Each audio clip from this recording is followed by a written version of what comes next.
Mohammed also granted leave to the application to apply for judicial review of order compelling the ICPC to investigate the Minister of Niger Delta, Senator Godwin Akpabio, and 5 members of the board over allegations of $3 billion contract fraud. Gentlemen, we mentioned NDC earlier, and I never thought this kind of thing. Was he appointed by the federal government or the minister? Yes, was. Member of that board? Yes. Okay. And the minister is very happy with him. So, the man that He's like his right hand man. okay.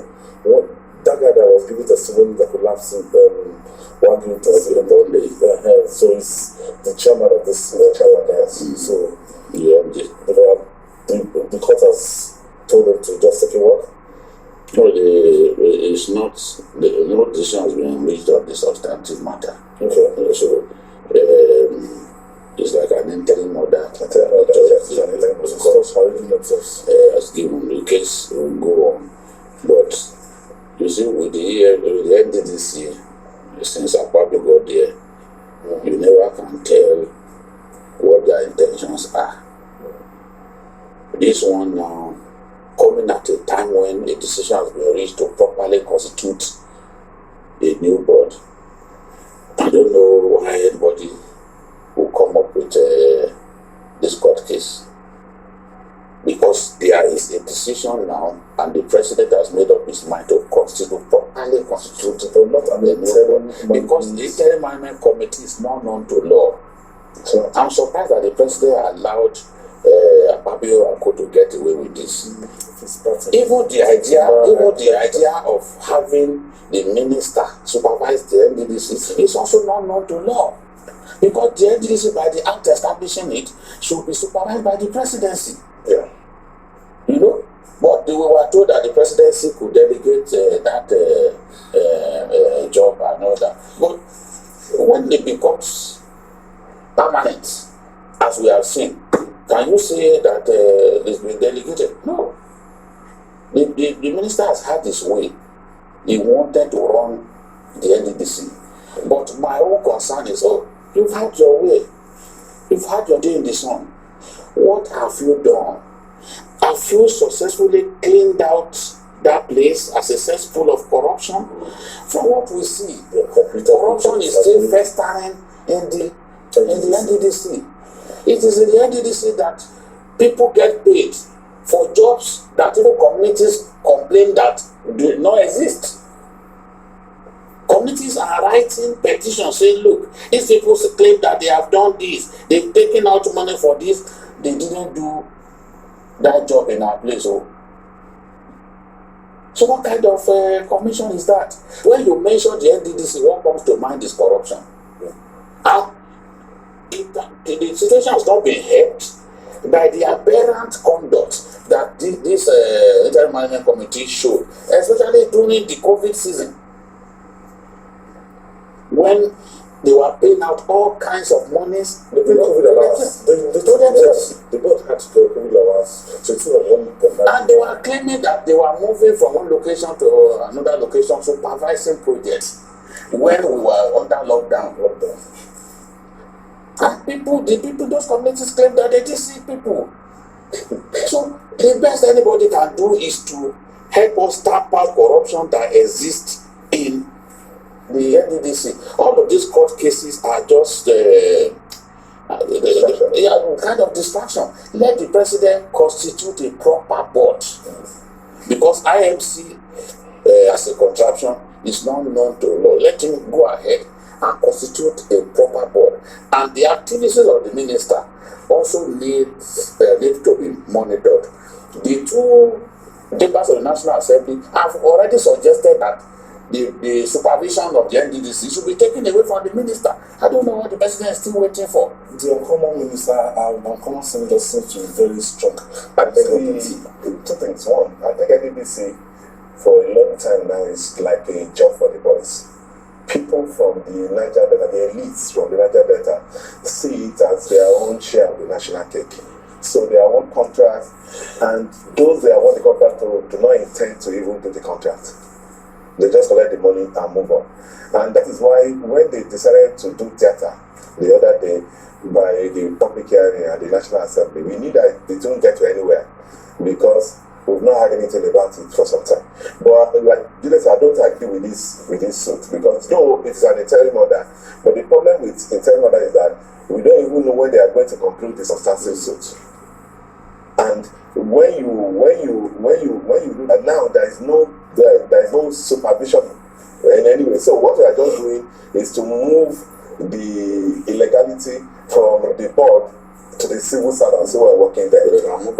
Yes, because they can do whatever they like now. There's no board to supervise them, and we don't know when they are going to finish. Instead of doing this route, I've read a situation where they constitute a proper board that will clean up that place, and then to be able to, because the public hearing proved beyond all reasonable doubt that there was so much corruption in that place. Yes. Nothing about since then. And then the other thing I noticed is that most of these boards, they are not occupied. A lot of it has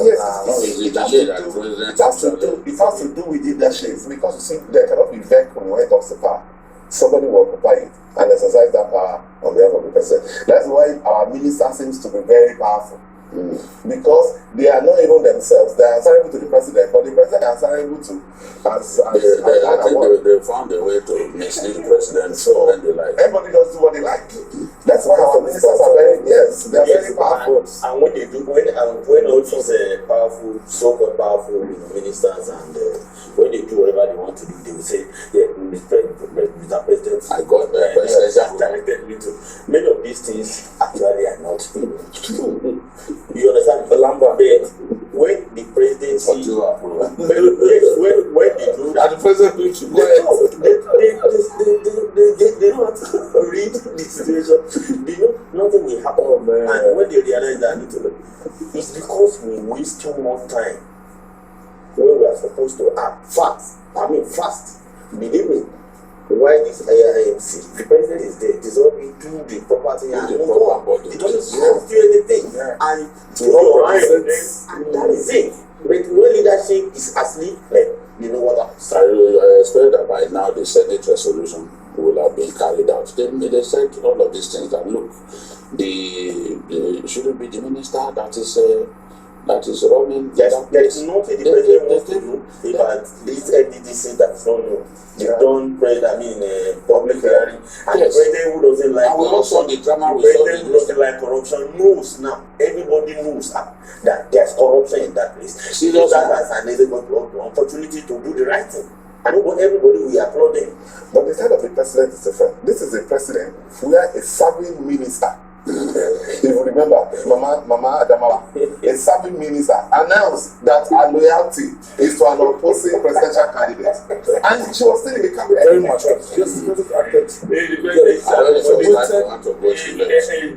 The president is accommodating enough in that kind of thing. You know, when you are, but there are people negatively exploit the president's nature, because the president will give you the latitude to do your work, but there are ministers now who are negatively profiting from the president's nature. That the president has given you free hand to do your work does not mean that you should now be doing arbitrary things that you know are not covered by law. A lot of those governors are running these boards like their personal fiefdom. And it shouldn't be the case. And we've seen the National Assembly come out to say, look, you are wrong. You are wrong. You, this minister, you are wrong. But at the end of the day, no decision is taken. I think the leadership of the National Assembly, Senator Lawan and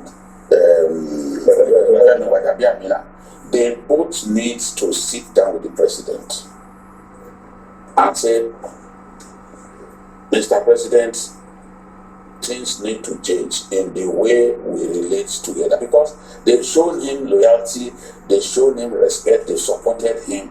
We used to accuse the Bukola Saraki administration, leadership of the Senate, as being adversarial. They were not responsible. They were always fighting the administration of development under. They are the ones fighting the administration. Yes, that they couldn't work. But these ones have come out to say, okay, we want to show you total support. Okay, move down. But it's not the that total support. You find that they come up with resolutions, and the resolutions are not implemented by the president. So they need to sit down with the president and say, Mr. President, this needs to change. Mr. Saraki is on vacation. Let me say, senator again. So I can move. Even the presidential aides were always talking about that is the fellows that are giving who that now these people are no longer there. Why are we still not moving? Okay, moving on now. Nigerian automaker Innocent has asked the Federal High Court to stop Guarantee Trust Bank from changing its legal status from a public limited liability company until it pays over 32 billion naira allegedly owed to the auto company. Innocent says GT's transmutation to a private company or a holding will affect its move to reclaim the judgment debts owed by the bank. Both parties have been in this protracted business dispute with each other claiming wrongdoing against the other